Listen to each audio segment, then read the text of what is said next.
इन साथियों, स्वागत आप सभी का आपके अपने यूट्यूब चैनल बिग जोस के द टॉप 20 शो में। तो साथियों, उम्मीद करता हूं कि आप सभी स्वस्थ होंगे। तो साथियों, आज की इस वीडियो लेक्चर में हम डिस्कस करने वाले हैं यूपी पुलिस री एग्ज़ाम के लिए यूपी जीके की महत्वपूर्ण प्रश्नों के बारे में, जो कि कई बार के प्रैक्टिस सेट में पूछे जा चुके हैं। तो आइए देखते हैं। जैसे हमारा पहला प्रश्न है, कब संयुक्त प्रांत का नाम बदलकर उत्तर प्रदेश किया गया था? काफ़ी इंपॉर्टेंट क्वेश्चन है और आई होप आप सभी लोगों को इसका आंसर पता होगा। तो ऑप्शन ए है 26 जनवरी सन 1950, 24 जनवरी सन 1950, 15 अगस्त सन 1950, 2 अक्टूबर सन 1950। तो 24 जनवरी सन 1950 को जो है कि संयुक्त प्रांत का नाम बदलकर उत्तर प्रदेश किया गया था। तो ये क्वेश्चन काफ़ी मोस्ट इंपॉर्टेंट क्वेश्चन है। आपकी बेहतर जान के बता दें कि संविधान सभा की अंतिम बैठक जो है कि 24 जनवरी सन 1950 को ही हुआ था।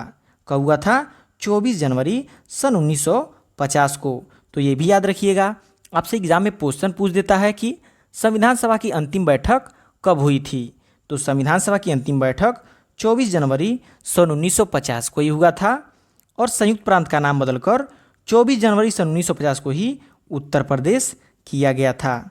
नेक्स्ट क्वेश्चन है, काला नमक चावल की किस्म को एक जिला एक उत्पाद योजना के तहत उत्तर प्रदेश के खाली स्थान जिले से उत्पाद के रूप में चुना गया है।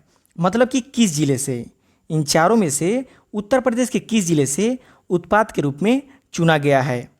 ऑप्शन ए है गोरखपुर, सिद्धार्थनगर, आजमगढ़, गोंडा। तो इसमें हमारा राइट आंसर ऑप्शन बी हो जाएगा। काला नमक चावल की किस्म को एक जिला एक उत्पाद योजना के तहत उत्तर प्रदेश के सिद्धार्थनगर जिले से उत्पाद के रूप में चुना गया है। काफ़ी इंपॉर्टेंट क्वेश्चन है और ये ट्रेंडिंग क्वेश्चन है, हर बार परीक्षाओं में पूछा ही जा रहा है। आपकी बेहतर जान के बता दें कि काला नमक चावल, इसमें प्रोटीन, फाइबर, विटामिन बी एवं आयरन की अत्यधिक मात्रा पाई जाती है। इसके साथ ये भी याद रखिएगा कि काला नमक चावल में मौजूदा फाइबर जो है कि शरीर के मोटापा व कमजोरी से बचाता है। तो ये भी याद रखिएगा और इस क्वेश्चन को जरूर याद कर लीजिएगा। नेक्स्ट क्वेश्चन है, सूफी कवि अमीर खुसरो का जन्म उत्तर प्रदेश के जिले में हुआ था। मतलब कि इन चारों में से किस जिले में हुआ था? तो ऑप्शन ए है बुलंदशहर, अलीगढ़, एटा, फैजाबाद। तो इसमें हमारा राइट आंसर ऑप्शन सी हो जाएगा। सूफी कवि अमीर खुसरो का जन्म उत्तर प्रदेश के एटा जिले में हुआ था। आपकी बेहतर जान के बता दें कि ये पहले मुस्लिम कवि थे। अमीर खुसरो जो है कि ये पहले मुस्लिम कवि थे जो हिंदी शब्दकोश का खुलकर प्रयोग किया था। अगर बात करें खड़ी बोली, कौन सी? खड़ी बोली का श्रेय अगर पूछ ले एग्जाम में कि खड़ी बोली का श्रेय किसको जाता है, तो ये भी हमारा अमीर खुसरो ही हो जाएंगे। इसके साथ ही ये भी याद रखिएगा कि अमीर खुसरो को जो है कि तोताए हिंद भी कहा जाता है। तोताए हिंद, अमीर खुसरो को जो है कि तोताए हिंद भी कहा जाता है। ये भी आपसे एग्जाम में क्वेश्चन पूछ देता है कि तोताए हिंद की उपाधि किसे दी जाती है। तो उसमें हमारा राइट आंसर अमीर खुसरो हो जाएंगे कि अमीर खुसरो को जो है कि तोताए हिंद के रूप में जाना जाता है। बात करें कि इनके गुरु की, कि इनके गुरु कौन थे, तो इनके गुरु जो है कि हजरत निजामुद्दीन औलिया थे। तो इनको भी याद रखिएगा। नेक्स्ट क्वेश्चन है, बहू बेगम का मकबरा उत्तर प्रदेश के किस जिले में, उत्तर प्रदेश के किस जिले में स्थित है? ऑप्शन ए है लखनऊ, आगरा, फतेहपुर सिकरी, फैजाबाद। तो इसमें हमारा राइट आंसर ऑप्शन डी हो जाएगा, फैजाबाद।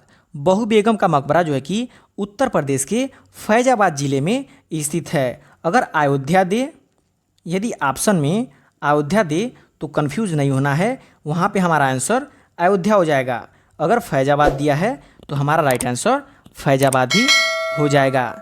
नेक्स्ट क्वेश्चन है, उत्तर प्रदेश के वर्तमान मुख्यमंत्री योगी आदित्यनाथ खाली स्थान संप्रदाय से संबंधित हैं। तो यहाँ पे क्वेश्चन को समझिए कि क्वेश्चन में पूछ क्या रहा है।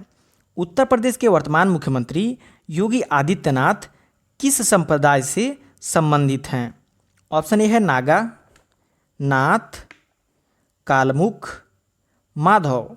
तो इसमें आप ऑप्शन दे करके ही क्वेश्चन को एलिमिनेट करके सही आंसर कर सकते हैं। देखिए योगी आदित्यनाथ के अंत में क्या जुड़ा हुआ है, नाथ, और ऑप्शन में क्या दिया हुआ है, नाथ।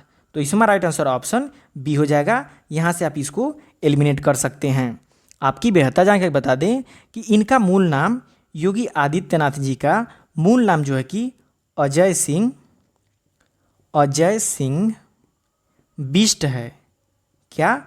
अजय सिंह बिष्ट है। इसके साथ ही बात करें नाथ संप्रदाय की, तो नाथ संप्रदाय जो है कि भारत का एक हिंदू धार्मिक पंथ है। अगर बात करें नाथ संप्रदाय के संस्थापक की, कि नाथ संप्रदाय के संस्थापक कौन थे, तो इसके संस्थापक थे मच्छिंद्रनाथ एवं मत्स्येंद्रनाथ, जो कि नाथ संप्रदाय के संस्थापक थे।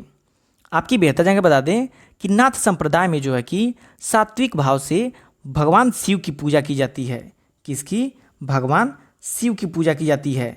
तो इसको भी आप याद रखिएगा। नेक्स्ट क्वेश्चन है, उत्तर प्रदेश के निम्नलिखित जिलों में से किसकी सीमा नेपाल के साथ लगती है? काफ़ी इंपॉर्टेंट क्वेश्चन है जो हर बार किसी न किसी परीक्षाओं में पूछा ही जाता है। तो ऑप्शन ए है गोरखपुर, महाराजगंज, बलिया, बस्ती। यहाँ पे आप ऑप्शन को एलिमिनेट करके सही क्वेश्चन कर सकते हैं। कैसे? क्योंकि गोरखपुर जिला जो है कि इसका जो है कि न किसी राज्य से सीमा लगती है, न ही किसी अंतर्राष्ट्रीय सीमा से इसकी सीमा लगती है। अगर बलिया की बात करें तो उत्तर प्रदेश को अच्छे से आप पढ़े होंगे तो आप सभी को पता होगा कि बलिया जिला जो है कि उत्तर प्रदेश का सबसे पूर्वी जिला है, जिसकी सीमा किसी अंतर्राष्ट्रीय सीमा से नहीं लगती है, लेकिन राज्य की सीमा से लगती है। किस राज्य से? तो बिहार राज्य से। किस राज्य से? बिहार राज्य से। एवं साथ ही याद रखिएगा कि उत्तर प्रदेश का ये सबसे पूर्वी जिला है।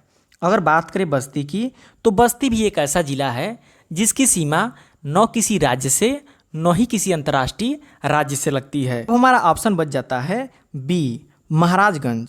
महाराजगंज की सीमा जो है कि नेपाल की सीमा से लगती है, जो एक अंतर्राष्ट्रीय सीमा है। आपकी बेहतर जानकारी बता दें कि जो है कि उत्तर प्रदेश के सभी जिलों में से, उत्तर प्रदेश के सभी 75 जिलों में से जो है कि 7 जिले, कितने? 7 जिलों का जो है कि सीमा नेपाल के साथ लगती है। तो इन 7 जिलों को आप कैसे याद रखेंगे? मैं आपको एक ट्रिक बता रहा हूँ जिसको आप नोट कर लीजिएगा। जैसे आप नोट कीजिए, आपका ट्रिक है, महाराजा सिद्धार्थ ने बलराम को सस्ती इलायची वाली पीली खीर खिलाई। महाराजा सिद्धार्थ ने बलराम को सस्ती इलायची वाली पीली खीर खिलाई। इस ट्रिक के द्वारा आप इन 7 जिलों को अच्छे से लर्न कर सकते हैं और वो कभी नहीं भूलेगा। जैसे अब नोट कीजिए, महाराजा, महाराजा से हो जाएगा हमारा महाराजगंज जिला, सिद्धार्थ, सिद्धार्थनगर जिला, ने बलराम को, बलराम मतलब बलरामपुर, को सस्ती इलायची वाली, सस्ती, ती, एक से हो जाएगा श्रावस्ती, फिर से हो जाएगा सिद्धार्थनगर, उसका हो जाएगा इलायची वाली पीली, पीली मतलब पीलीभीत, खीर मतलब लखीमपुर खीरी, और हो जाता है आपका खिलाई। तो इस ट्रिक के द्वारा आप इन 7 जिलों को याद रख सकते हैं। तो हमारे कौन कौन से ज़िले हैं? महाराजगंज, सिद्धार्थनगर, बलरामपुर, सिद्धार्थनगर, श्रावस्ती, पीलीभीत एवं लखीमपुर खीरी। तो इन 7 जिलों को याद रखिएगा। आपको क्वेश्चन में इधर उधर करके ज़रूर पूछ सकता है कि किसकी सीमा जो है कि नेपाल के साथ लगती है, या फिर किस ज़िले की सीमा जो है कि नेपाल के साथ नहीं लगती है। तो सभी क्वेश्चन को अच्छे से ध्यान से देखिएगा। नेक्स्ट क्वेश्चन है, निम्नलिखित में से कौन सी नदी यमुना नदी की सहायक नदी नहीं है? ऑप्शन ए है केन, बेतवा, चंबल, कल्याणी। तो आप सभी को पता होगा कि यमुना नदी की सहायक नदियाँ चंबल, बेतवा, केन हैं, लेकिन ये जो कल्याणी है ये जो है कि यमुना की सहायक नदी नहीं है। अगर बात करें यमुना नदी की लंबाई की, कि यमुना नदी की लंबाई जो है उत्तर प्रदेश में कितनी है, तो इसको आप याद रखिएगा 1375 किलोमीटर। कितना? 1375 किलोमीटर। अगर बात करें यमुना नदी की, तो यमुना नदी का क्वेश्चन आपसे एग्जाम में पूछ देता है कि गंगा नदी की सबसे लंबी सहायक नदी कौन सी है? तो तो इसको आप याद रखिएगा। यमुना नदी गंगा नदी की सबसे लंबी सहायक नदी है। और आपसे क्वेश्चन में कभी कोई ये भी पूछ देता है कि यमुना नदी की दाहिने तट से मिलने वाली कौन कौन सी नदियां हैं, तो आपको याद रखना है कि चंबल, बेतवा, केन, ये तीनों नदियां जो हैं कि यमुना नदी के दाएं तट से आकर मिलती हैं। तो आप इन तीनों क्वेश्चन को याद रखिएगा। नेक्स्ट क्वेश्चन है, मृदा जिसमें मुख्य रूप से पोटास की कमी है उत्तर प्रदेश के किस जिले में, खाली स्थान का मतलब किस जिले में पाई जाती है। ऑप्शन ए है जौनपुर, बहराइच, बलरामपुर, गोंडा। इसमें राइट आंसर ऑप्शन ए हो जाएगा जौनपुर। जौनपुर की मृदा में जो है कि मुख्य रूप से पोटास की कमी पाई जाती है। आपकी बेहतर जानकारी बता दें कि उत्तर प्रदेश में मुख्यतः जलोढ़ मिट्टियाँ पाई जाती हैं। देखिए, आपसे एग्जाम में क्वेश्चन पूछ देता है उत्तर प्रदेश की मिट्टियों से, तो आपसे ये क्वेश्चन जरूर पूछ देगा कि उत्तर प्रदेश में सर्वाधिक कौन सी मिट्टी पाई जाती है। तो उत्तर प्रदेश में सर्वाधिक जो है कि जलोढ़ मिट्टियाँ पाई जाती हैं, तो इसको भी आप याद रखिएगा। इसके साथ ही आप ये भी याद रखिएगा कि मृदा विज्ञान के अध्ययन को क्या कहते हैं। तो मृदा विज्ञान के अध्ययन को पेडोलॉजी कहते हैं। क्या कहते हैं? पेडोलॉजी।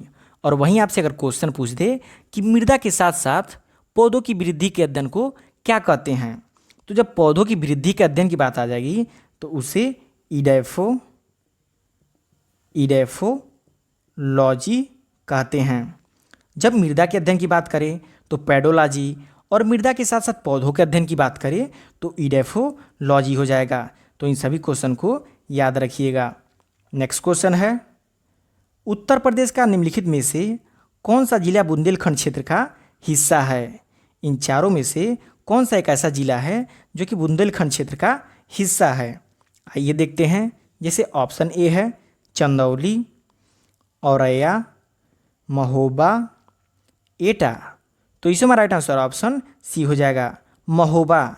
उत्तर प्रदेश का निम्नलिखित में से महोबा जिला बुंदेलखंड क्षेत्र का हिस्सा है।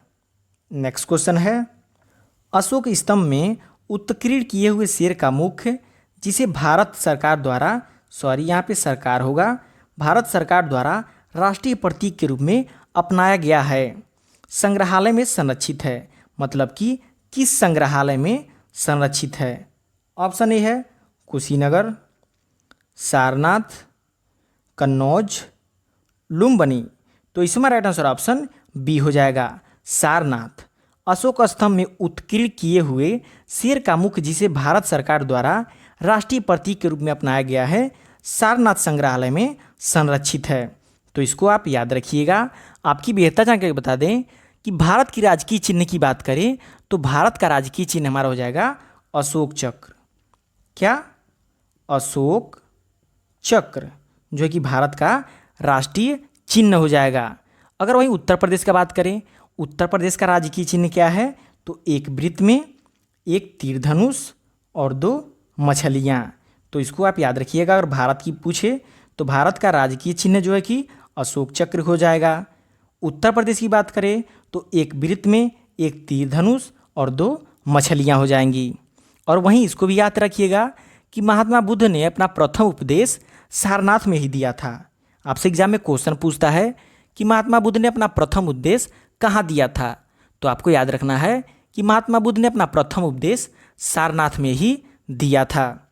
नेक्स्ट क्वेश्चन है, चंदेल शासक के दौरान उत्तर प्रदेश का निम्नलिखित में से कौन सा क्षेत्र जोजाक भुक्ती या जयहोटी के नाम से जाना जाता है। काफ़ी इंपॉर्टेंट क्वेश्चन है। ऑप्शन ए है अवध, बुंदेलखंड, काशी, दोआब। तो इसमें राइट आंसर ऑप्शन बी हो जाएगा बुंदेलखंड। चंदेल शासक के दौरान उत्तर प्रदेश का निम्नलिखित में से बुंदेलखंड क्षेत्र जेजाक भुक्ती या जयहोटी के नाम से जाना जाता है। आपकी बेहतर जानकारी बता दें कि बुंदेलखंड का प्राचीन नाम किसका? बुंदेलखंड का प्राचीन नाम जो है कि जेजाक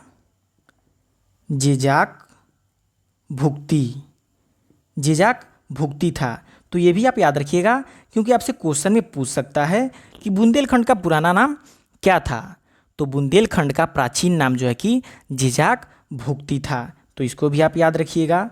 नेक्स्ट क्वेश्चन है, उत्तर प्रदेश को महिलाओं से संबंधित पहली पत्रिका खाली स्थान 1870 के दशक में प्रकाशित करने का श्रेय जाता है जिसके संपादक, यहाँ पे संपादक होगा, जिसके संपादक भारतेंदु हरिश्चंद्र थे। वह कौन सी पत्रिका थी? ऑप्शन ए है बालबोधिनी, सितारे हिंद, सरस्वती, उदंत मार्तंड। तो इससे हमारा राइट आंसर ऑप्शन ए हो जाएगा, बाल बोधिनी। आपकी बेहतर जानकारी बता दें कि यह पत्रिका बनारस में मासिक प्रकाशित होती थी। कब? मासिक। तो इसको आप याद रखिएगा, एग्जाम में आपसे पूछ सकता है कि यह पत्रिका बनारस में मासिक प्रकाशित होती थी और यह पत्रिका महिलाओं के उत्थान के लिए समर्पित पत्रिका थी। तो ये भी याद रखिएगा, नहीं तो आपसे एग्जाम में क्वेश्चन पूछ सकता है कि कौन सी पत्रिका थी जो महिलाओं के उत्थान के लिए समर्पित थी। तो बाल बोधिनी जो है कि पत्रिका महिलाओं के उत्थान के लिए समर्पित थी। तो इसको आप याद रखिएगा। नेक्स्ट क्वेश्चन है, प्रसिद्ध सितार वादक नवाब इनायत खान उत्तर प्रदेश के किस क्षेत्र से संबंधित थे? ऑप्शन ए है एटा, इटावा, औरैया, फिरोजाबाद। तो इसमें हमारा राइट आंसर ऑप्शन बी हो जाएगा, इटावा। प्रसिद्ध सितार वादक नवाब इनायत खान उत्तर प्रदेश के इटावा क्षेत्र से संबंधित थे। आपकी बेहतर जानकारी बता दें कि कबीरदास का जन्म काशी में और समाधि स्थल मगहर में है। तो इसको भी आप लगे हाथ याद रखिएगा कि कबीरदास का जन्म स्थान कहाँ पे हुआ? तो काशी में, और मृत्यु की बात करें तो इनका हुआ मगहर में। कहाँ? मगहर में। तो देखिए, आपसे एग्जाम में पूछ सकता है कि कबीरदास का जन्म कहाँ पे हुआ था? तो कबीरदास का जन्म काशी में हुआ था। उनका समाधि अगर पूछ दे तो मगहर में। नेक्स्ट क्वेश्चन है, तीसरी बौद्ध परिषद किस शहर में आयोजित की गई थी? Most important question, most important question है। ऑप्शन है यांगून, पाटलिपुत्र, वैशाली, राजगीर। तो इसमें राइट आंसर ऑप्शन बी हो जाएगा। तीसरी बौद्ध परिषद जो है कि पाटलिपुत्र शहर में आयोजित की गई थी। नेक्स्ट क्वेश्चन है, भारतीय रिजर्व बैंक की स्थापना किस वर्ष हुई थी? ये काफ़ी इंपॉर्टेंट क्वेश्चन है जो हर बार परीक्षाओं में पूछा ही जाता है। ऑप्शन ए है 1930, 1935, 1940, 1945। तो भारतीय रिजर्व बैंक की स्थापना जो है कि 1935 ईस्वी में हुई थी। आपकी बेहतर जानकारी के लिए बता दें, कभी कभी आपसे एग्जाम में पूछ देता है कि भारतीय रिजर्व बैंक का राष्ट्रीयकरण कब हुआ था? तो याद रखिएगा 1 जनवरी सन 1949 को। काफ़ी इंपॉर्टेंट क्वेश्चन है। देखिए, आपसे दोनों में से एक क्वेश्चन जरूर पूछ देगा, या तो भारतीय रिजर्व बैंक की स्थापना कब हुई थी या तो भारतीय रिजर्व बैंक का राष्ट्रीयकरण कब हुआ था।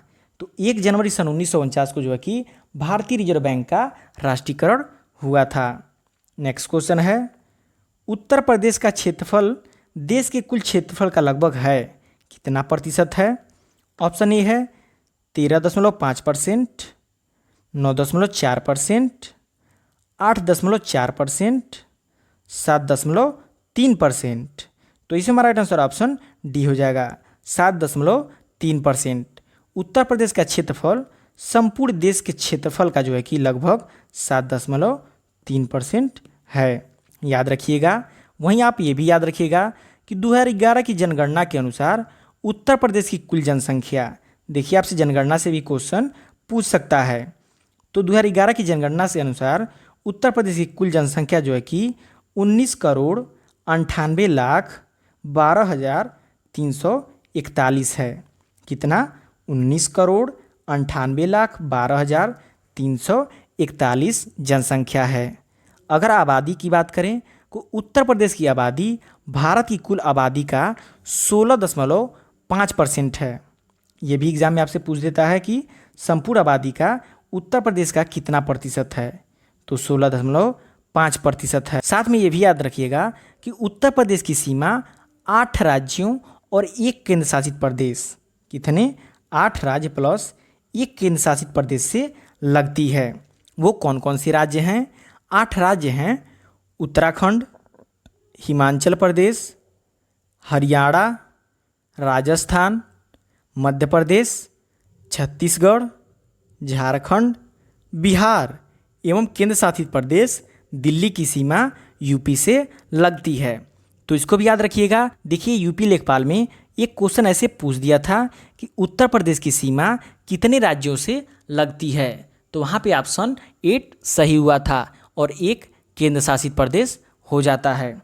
नेक्स्ट क्वेश्चन है, 6वीं शताब्दी ईसा पूर्व मथुरा की राजधानी बन गया। ऑप्शन ए है पांचाल, अंग, सुरसेन, मत्स्य। तो इसे हमारा राइट आंसर ऑप्शन सी हो जाएगा, सुरसेन। 6वीं शताब्दी ईसा पूर्व मथुरा की राजधानी जो है कि सुरसेन बन गया था।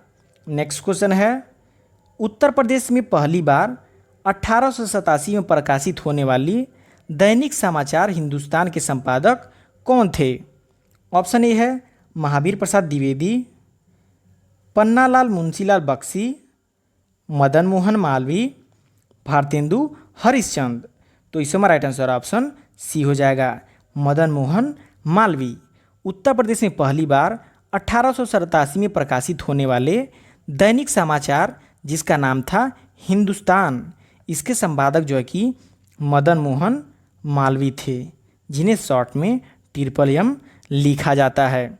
आपकी बेहतर जानकारी बता दें कि सरस्वती पत्रिका के संपादक महावीर प्रसाद द्विवेदी थे। तो देखिए इसको याद रखिएगा क्योंकि आपसे एग्जाम में पूछ देता है कि सरस्वती पत्रिका के संपादक कौन थे, तो महावीर प्रसाद द्विवेदी थे। साथ में ये भी याद रखिएगा कि 2015 में मदन मोहन मालवीय को, किसको अगर पूछ दे एग्जाम में कि मदन मोहन मालवीय को कब जो है कि भारत रत्न से सम्मानित किया गया था, तो 2015 में जो है कि मदन मोहन मालवीय को भारत रत्न से सम्मानित किया गया था। साथ में ये भी याद रखिएगा कि भारत का सर्वोच्च सम्मान जो है कि भारत रत्न है। नेक्स्ट क्वेश्चन है, उत्तर प्रदेश में किस वर्ष सभी सरकारी कार्यों के लिए हिंदी का प्रयोग करना कानूनी तौर पर अनिवार्य कर दिया गया था? ऑप्शन ए है 1947, 1957, 1968, 1977। तो इसमें हमारा राइट आंसर ऑप्शन डी हो जाएगा। उत्तर प्रदेश में 1977 में सभी सरकारी कार्यों के लिए हिंदी का प्रयोग करना कानूनी तौर पर अनिवार्य कर दिया गया था। साथ ही ये भी याद रखिएगा कि संविधान सभा ने कब 14 सितंबर सन 1949 को हिंदी को भारत की राजभाषा स्वीकार किया था।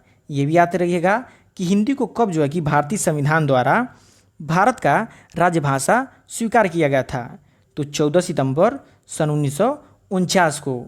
और 14 सितंबर 1949 को इथी तिथि के तौर पे हमेशा जो है कि 14 सितंबर को हिंदी दिवस मनाया जाता है। क्या मनाया जाता है? हिंदी दिवस के रूप में मनाया जाता है। तो ये भी याद रखिएगा कि हिंदी दिवस कब मनाया जाता है? 14 सितंबर को। नेक्स्ट क्वेश्चन है, निम्नलिखित में से बुंदेलखंड का लोकप्रिय गीत कौन सा है? ऑप्शन ए है बिरहा, आल्हा, रसिया, लंगुरिया। तो इससे हमारा राइट आंसर ऑप्शन सी हो जाएगा, रसिया। रसिया जो है कि बुंदेलखंड का लोकप्रिय गीत है। नेक्स्ट अगर बात करें आल्हा की, आल्हा कहाँ का है? तो महोबा बुंदेलखंड का। वहीं अगर बात करें बिरहा का कि बिरहा कहाँ का है? तो कन्नौज का। इसको भी आप याद रखिएगा क्योंकि क्वेश्चन में आपसे कुछ भी पूछ सकता है। जैसे यहाँ पे आपको रसिया पूछ दिया है तो कभी आपको बिरहा पूछ सकता है या फिर आल्हा पूछ सकता है। तो साथियों आई होप आप सभी लोग को सारे क्वेश्चन अच्छे से समझ आए होंगे और लर्न हो गए होंगे। तो साथियों ये सभी क्वेश्चन जो है कि एग्ज़ाम ओरिएंटेड और सेलेक्टिव हैं, जिन्हें हमने प्रीवियस ईयर के क्वेश्चन पेपर से छांट करके आप लोग के लिए लाए हैं। तो साथियों सभी क्वेश्चंस को ध्यान से लर्न कर लीजिएगा क्योंकि आपके एग्ज़ाम में इस श्रृंखला से ज़रूर 1 या 2 क्वेश्चन देखने को मिल जाएंगे।